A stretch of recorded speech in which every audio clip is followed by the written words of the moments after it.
Bonjour, bonjour à toutes et à tous. Je vais commencer ma présentation sans trop traîner. Le numérique comme porte d'entrée et porte de sortie. Je suis donc Romain Giraud, je suis intervenant en réduction des risques sur le projet EDU du bus 3132. Le projet EDU, c'est un projet d'expérimentation pour faire de l'aller vert, essentiellement autour du numérique. Alors aujourd'hui, on va parler du chemsex et de comment le chemsex, enfin le numérique peut être une porte d'entrée, mais aussi une porte de sortie. Tout d'abord, on va commencer par définir qu'est-ce que c'est que le chemsex et comprendre les spécificités d'une pratique communautaire. Je ne vais pas revenir sur les définitions qui ont déjà été faites et qui ont déjà été très bien faites notamment par Muriel. La simple chose sur laquelle je voudrais revenir, c'est un petit peu des bases. C'est-à-dire qu'effectivement, comme on l'a dit, c'est le chemsex, c'est la contraction de chems et de sexe, mais c'est peut-être pas suffisant pour pouvoir le définir, parce qu'il y a des spécificités qui font qu'on va vraiment distinguer l'usage sexualisé des drogues et du chemsex. Et c'est important de savoir faire la distinction. Alors d'abord pour des raisons culturelles, hein, parce que, comme on l'a dit, le chemsex est originalement issu de la communauté gay, et donc marqué par des habitudes, des codes et des facteurs culturels indéniables. Donc le plaisir de vivre son homosexualité sans inhibition résultant de la sérophobie, de l'homophobie intériorisée en s'affranchissant des injonctions sociales en matière de genre, de comportement et de pratiques sexuelles. Il y a certains auteurs comme David Stewart, anglais, qui a vraiment été le premier à théoriser le chemsex, qui évoque une appropriation culturelle offensante. Moi, je suis pas vraiment d'accord. J'élargirais plutôt à tout ce qui touche au LGBT. Ça aussi, on pourra en revenir plus tard ou sur à d'autres occasions sur la notion des traumas un petit peu sociaux que peut apporter le fait d'être issu des communautés LGBT. Et ensuite pour des raisons donc de pratique, parce que c'est vrai qu'il y a quand même des caractéristiques constantes, hein. Donc comme on l'a dit, la consommation de substances psychoactives dans un but sexuel pour initier, faciliter, prolonger et améliorer les rapports sexuels grâce aux effets des molécules consommées. C'est donc bien sa notion d'intentionnalité ou d'objectif de sexualité. Mais par contre, ce qui est important, il faut savoir faire il faut rajouter une composante, hein, dont on ne parle pas assez, c'est l'utilisation du numérique et notamment en particulier des sites pornographiques et des applications de rencontres. C'est absolument une composante essentielle pour définir aujourd'hui, en 2023, qu'est-ce que c'est que le chemsex. Et on ne peut pas faire l'impasse là-dessus. Et je vais vous expliquer pourquoi. Donc effectivement, le chemsex, ce qu'il faut arriver à comprendre, c'est que c'est une expérience, hein. Donc il y a une chose sur laquelle je voudrais insister, c'est que quand on est face à quelqu'un qui a une dépendance au chemsex, bien souvent cette personne n'est pas vraiment dépendante à un produit, mais plus à une expérience. Alors évidemment, c'est pas immuable, il y a des personnes qui ont une addiction avérée, souvent ça va être le cas avec le GHB, GBL, mais de façon générale, les personnes qui sont dépendantes au chemsex sont dépendantes d'une expérience qu'elles vont vouloir reproduire. Et donc, du coup, savoir accompagner une personne qui a une dépendance au chemsex, c'est savoir certes parler d'usage de drogue, d'addictologie un petit peu traditionnelle, mais aussi de sexologie. Ça, on le verra un petit peu plus tard, que c'est un petit peu plus difficile à aborder, contrairement à ce qu'on pourrait penser. Mais aussi savoir parler de socialisation, qu'elle soit numérique ou pas. Alors, on va commencer par le numérique comme porte d'entrée. Parce que oui, le numérique peut être un support véritablement pour rentrer dans le chemsex. Alors déjà, quels espaces numériques pour quels usages? Pour rencontrer, pour acheter ou vendre des produits et aussi pour stimuler. Comme vous pouvez le voir sur cette slide, en fait, il y a une énormément d'espaces numériques qui vont complètement faire corps dans cette entrée dans le chemsex. Alors déjà sur les applis de rencontre, Grindr c'est la plus connue. Il y en a des plus subtiles, hein, des moins connues et des plus évocatrices, hein, comme Coco, Les Pompeurs, Gay Romeo ou Hunks. Hunks étant un site de travailleurs du sexe. Effectivement, pour acheter aussi, puisqu'on a des sites, comme on en a parlé précédemment, spécialisés sur l'achat de nouveaux produits de synthèse, mais également, il va y avoir des nouvelles façons de pouvoir entrer en contact avec des dealers, notamment avec des messageries cryptées. Mais aussi pour stimuler la sexualité avec des sites pornographiques, les plus connus, Pornhub, Xhamster, et aussi des trucs plus en destination des amateurs, par et pour les amateurs comme OnlyFans ou Mime. Ensuite, la force éjaculatoire de l'œil. Alors j'ai emprunté cette citation au réalisateur Bresson, qui je trouve qu'elle est assez évocatrice, cette métaphore. En fait, ce qu'il faut arriver à comprendre, c'est que dans l'apport du numérique dans la sexualité, l'impact va être assez important. C'est-à-dire que la stimulation sexuelle n'est plus elle est conditionnée par les images pornographiques.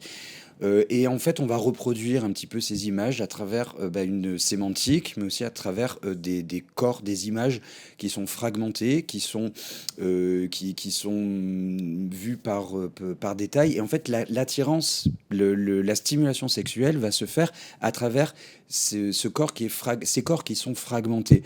L'excitation sexuelle, elle est plus provoquée par le désir parce qu'il n'y a plus de rencontre, parce que la rencontre, elle est numérique, et la rencontre, elle n'est plus physique. Et donc, du coup, ce sont ces corps fragmentés, inspirés, propulsés par la culture des images pornographiques, qui vont faire qu'en fait, c'est plus le désir sexuel qu'on va aller chercher, mais directement une excitation. Mais je vais revenir plus précisément après dessus. Ensuite, les prods à portée de messagerie. Effectivement, on peut parler depuis quelques années de l'ubérisation du deal, hein, comme pour la nourriture, les transports ou les vêtements. On assiste aujourd'hui à une véritable ubérisation du marché de la drogue. Et l'accès à la drogue n'a jamais été aussi simple. On peut se commander de la 3-MMC ou du GHB comme on livre une pizza.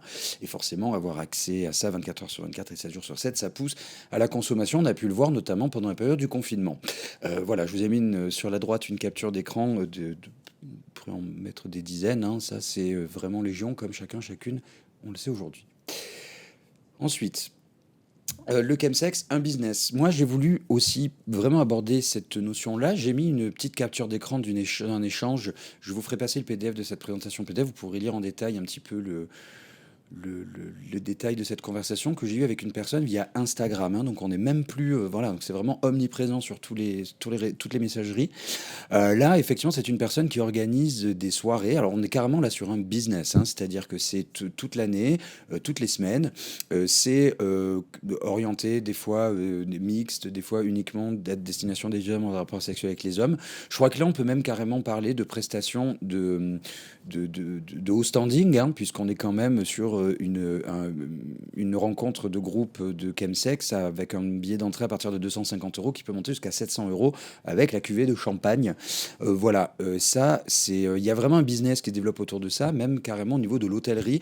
On a pu voir notamment à Berlin des hôtels entiers vraiment dédiés à accueillir des chemsexeurs. On va leur proposer des offres all inclusive avec des produits et aussi la possibilité de pouvoir se rencontrer entre personnes qui pratiquent le chemsex. Donc il y a véritablement un business derrière ça qui est en train de s'établir et qui passe évidemment par les outils numériques. Enfin, là, j'ai repris une slide qui a été faite par le docteur Alexandre Aslan, qui est sexologue au service des maladies infectieuses du CHU de Saint-Louis à Paris. Donc là, on voit la courbe de l'excitation selon Master & Johnson en 1966, avec d'abord la phase de désir, la phase d'excitation, le plateau, l'orgasme, enfin la résolution. Je ne vais pas m'étaler sur cette représentation qui peut parfois être contestée. Là, on est vraiment sur une représentation pour essayer un petit peu de trouver un terrain commun pour représenter qu'est-ce que ça peut être une relation sexuelle, même si évidemment c'est propre à chacun. Bien là, je vais vous proposer de revoir cette courbe de l'excitation vue à travers les biais du chemsex. Donc le désir, comme on l'a vu, disparaît complètement, de par notamment les outils numériques où c'est plus le désir de la rencontre. Le désir ne va plus, enfin il va disparaître parce qu'il n'y en a plus vraiment, parce qu'il n'y a plus vraiment de rencontre. On va passer directement par l'excitation qui est biaisée. Les biais d'excitation, ce sont les sites pornographiques, parce que on n'est pas, au départ, on n'est pas forcément excité, donc il faut se stimuler un petit peu. On va mettre des films de cul. Évidemment, les produits. Donc là, je vous ai mis les 3-MMC et Grindr, les sites de rencontres. Les produits faisant que les plateaux va durer des heures, voire des jours. On va faire appel à des IPDE5 pour maintenir l'érection notamment, qui donc font entrer des risques cardiovasculaires qu'on connaît. Les produits et le contexte faisant que l'orgasme et l'éjaculation, même s'ils peuvent être décorrélés, sont inexistants.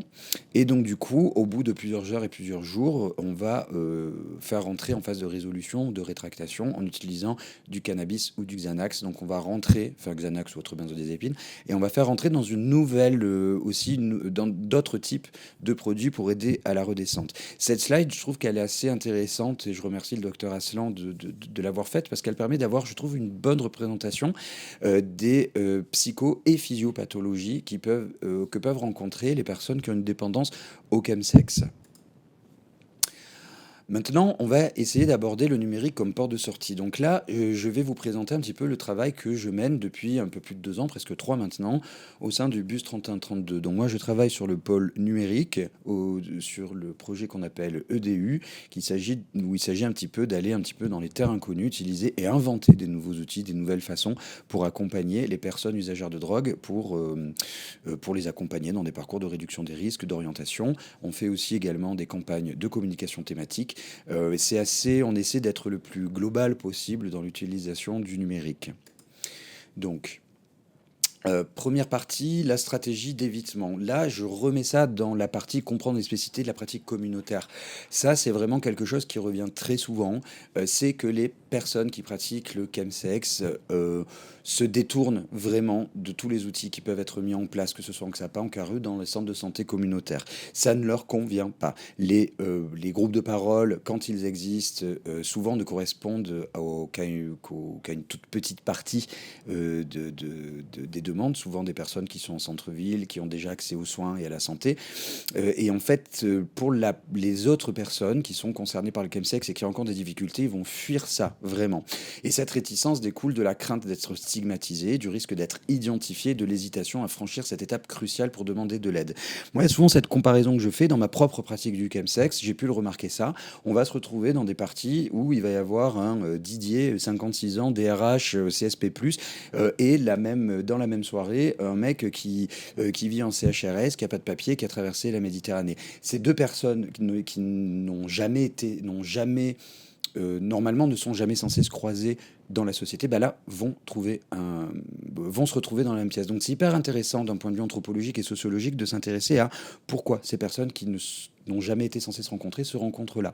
D'accord. Et en fait, il y a vraiment des barrières qui sont parfois vraiment insupportables et insurmontables. Et donc, ça met vraiment en évidence le besoin de créer des espaces et des ressources plus accessibles et donc différentes pour soutenir ces personnes.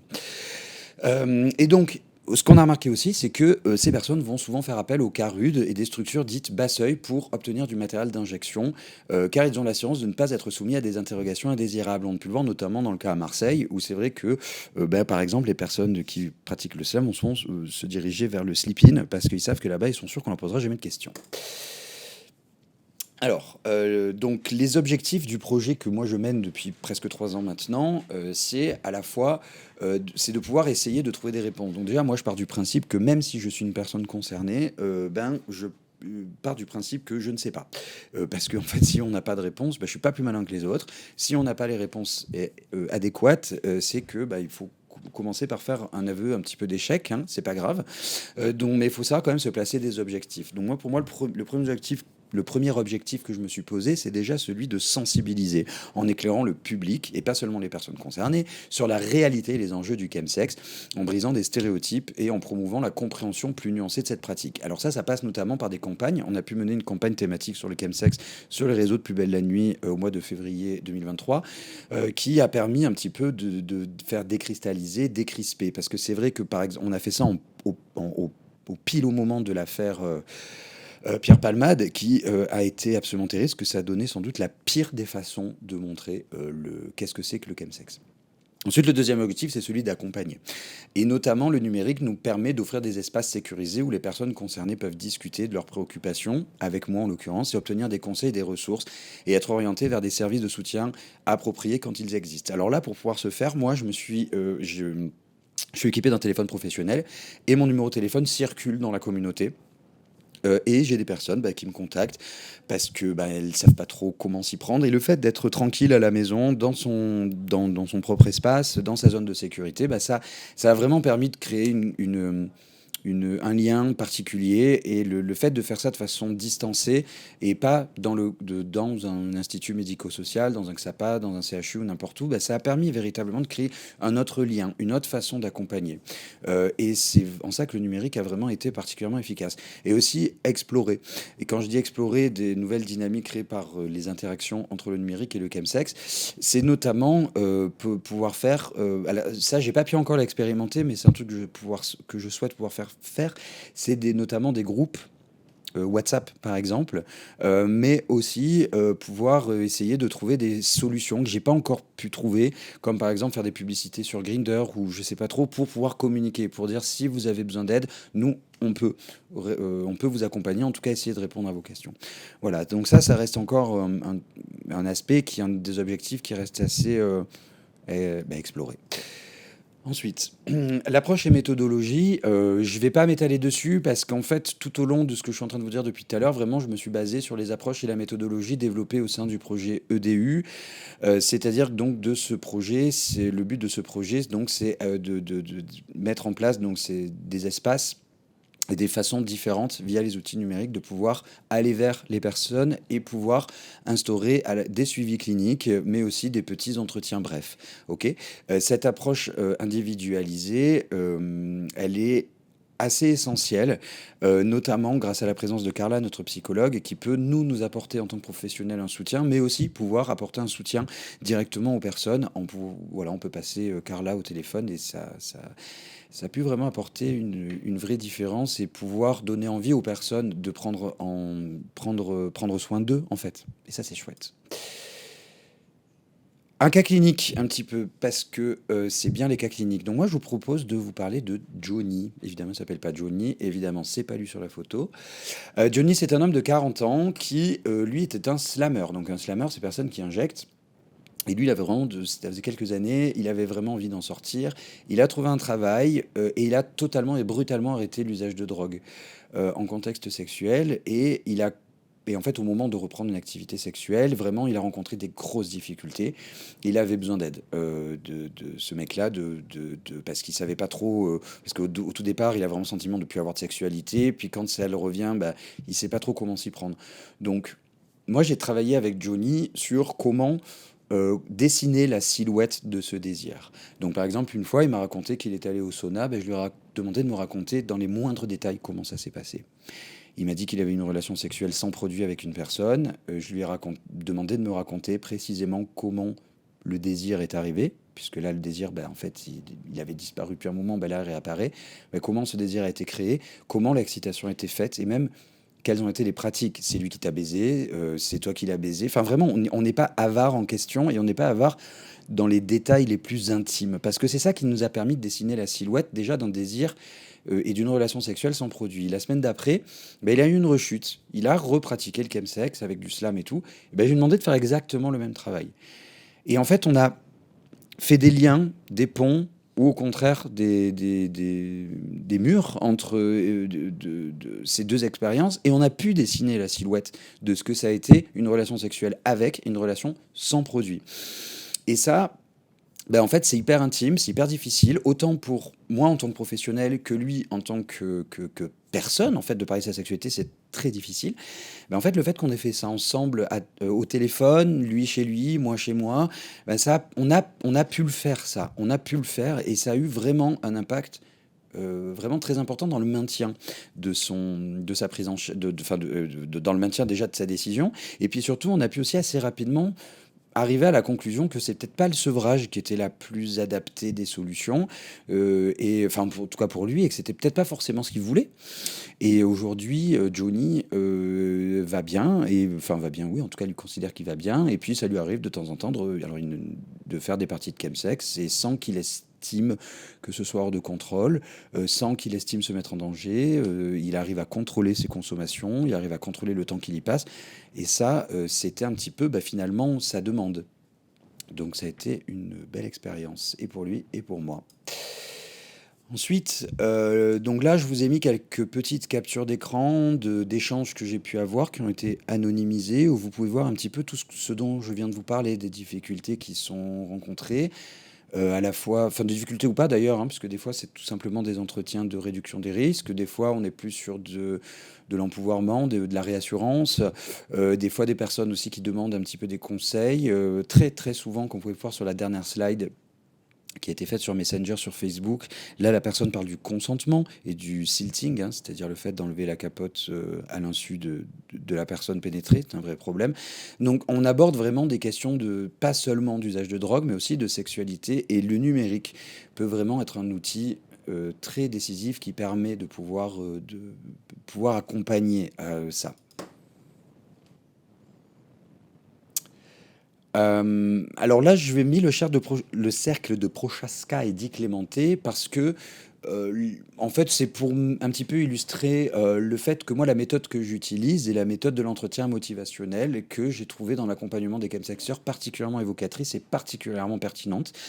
Moi, ce cercle de Prochaska, je m'en sers absolument tout le temps. Il est placardé dans mon bureau et ça m'aide vraiment à positionner la personne où est-ce qu'elle en est. J'en parle pas forcément d'ailleurs à l'usager. Des fois oui, des fois non. Ça dépend s'il est prend en contemplation. C'est qu'il y a un affaire, donc c'est pas forcément pertinent. Mais moi, je trouve que c'est un outil qui m'aide énormément et qui je trouve, enfin, l'entretien motivationnel, hein, vraiment, a été une formation. La formation à cet entretien motivationnel a vraiment été décisif dans la qualité, je trouve, des suivis que j'ai pu avoir jusqu'à présent.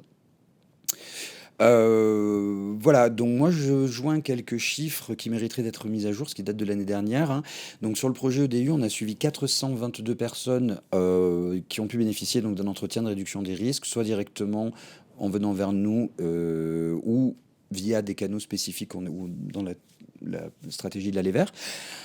J'ai mené 40 entretiens liés dans le cadre du chemsex, dont 5 ont été orientés en XAPACA rude, 7 ont été orientés dans des services d'addictologie spécialisés, et 2 accompagnés physiquement aux urgences et en groupe communautaire. Donc forcément, les 2 que j'ai accompagnés physiquement, ils étaient à Marseille. Sur les 40 autres usagers, on est un peu partout en France, hein. Après, c'est surtout à Marseille parce que je suis à Marseille et que mon numéro de téléphone circule dans la communauté à laquelle j'appartiens. Donc forcément, il y a peut-être un petit peu plus des gens d'une représentation des gens dans la région PACA. Mais voilà, faut rappeler que c'est l'avantage aussi du numérique, c'est que on peut rendre le projet national assez rapidement. Les prochains pas, et c'est moi ce que j'entends véritablement, enfin ce que nous entendons mettre en place, notamment dans notre groupe de travail qui fait qu'on est là aujourd'hui dans cette journée du chemsex, c'est améliorer le repérage précoce en mettant en place un réseau et des protocoles adaptés. Moi j'aimerais beaucoup intégrer notamment le réseau Santé Marseille Sud pour pouvoir mettre en place à la fois de la formation, mais aussi ouais, de l'éducation, à la fois pour repérer convenablement quand un médecin de ville voit une personne qui pratique le chemsex, comment réagir et comment être une personne aidante pour cette personne. Continuer la stigmatisation de la pratique, ça c'est vraiment très important parce que c'est une pratique qui reste encore très stigmatisée. C'est quelque chose sur lequel j'insiste énormément, notamment à commencer par moi-même. Je suis un chemsexeur et ça va, je vais bien, je contrôle mes consommations, je contrôle ma pratique, ça m'empêche pas parfois peut-être de me mettre en danger, mais le fait de stigmatiser, de considérer que le chemsex est forcément une pratique problématique, ben ben voilà, quelqu'un qui est pas bien dans ses baskets, ben il augmente ses comportements à risque, hein. Et enfin, améliorer les connaissances et les compétences en sexologie, en santé sexuelle des professionnels. Ça, c'est complètement lié avec améliorer le repérage précoce, mais c'est aussi de façon un petit peu plus globale, et ça, c'est vraiment pas seulement dans le contexte du chemsex, mais de façon générale. Les professionnels et du médico-social en général ne sont pas toujours très bien outillés pour pouvoir comprendre les enjeux de la sexualité en général et du chemsex en particulier. Et ça, je pense qu'on a une très belle marge de manœuvre d'amélioration. Donc ces prochaines étapes visent à renforcer notre capacité à prévenir, à accompagner, à soutenir de manière plus efficace et bienveillante les personnes concernées par le chemsex dans une perspective de santé sexuelle positive et épanouissante pour toutes et tous. Et ça, vraiment, j'insiste là-dessus. En conclusion, cette expérimentation, associée à ma propre implication dans le contexte du chemsex, m'a amené à une prise de conscience significative qui m'amène à vous faire cette présentation aujourd'hui. Et j'insiste aussi sur le fait que l'addiction au chemsex, ce n'est pas forcément, et même c'est même assez rarement une addiction avec substance, mais plutôt une addiction sans substance, hein. C'est une addiction comportementale. C'est vrai que la sexualité, ce sont des sujets qui sont délicats à aborder, parce que ça touche à l'intime, et le manque de formation des professionnels, eh ben, tente à ben, ne pas améliorer la situation.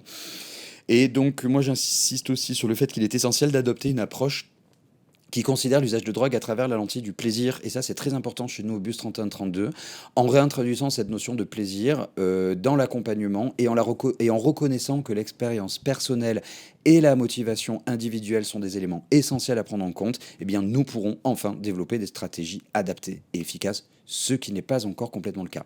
Et le numérique, comme je vous l'ai démontré, est un outil clé pour atteindre ces objectifs.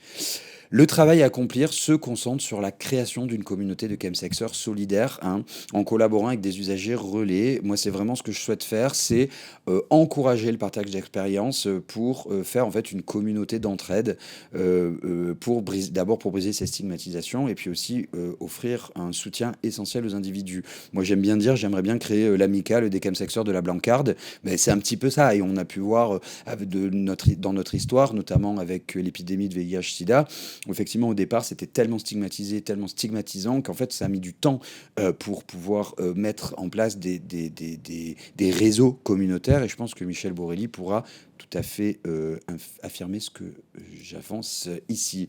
Et je termine par cette petite citation de Victor Martin que j'ai beaucoup aimé: on peut faire rentrer plein de choses par la porte de sortie. Voilà, parce qu'on peut aussi un petit peu rigoler. Voilà, c'est tout pour moi, et je vous remercie sincèrement pour votre attention, et j'espère que je suis rentré dans les 15 minutes, et je suis à votre disposition plus tard pour répondre à vos questions si vous en avez. Merci à toutes et à tous.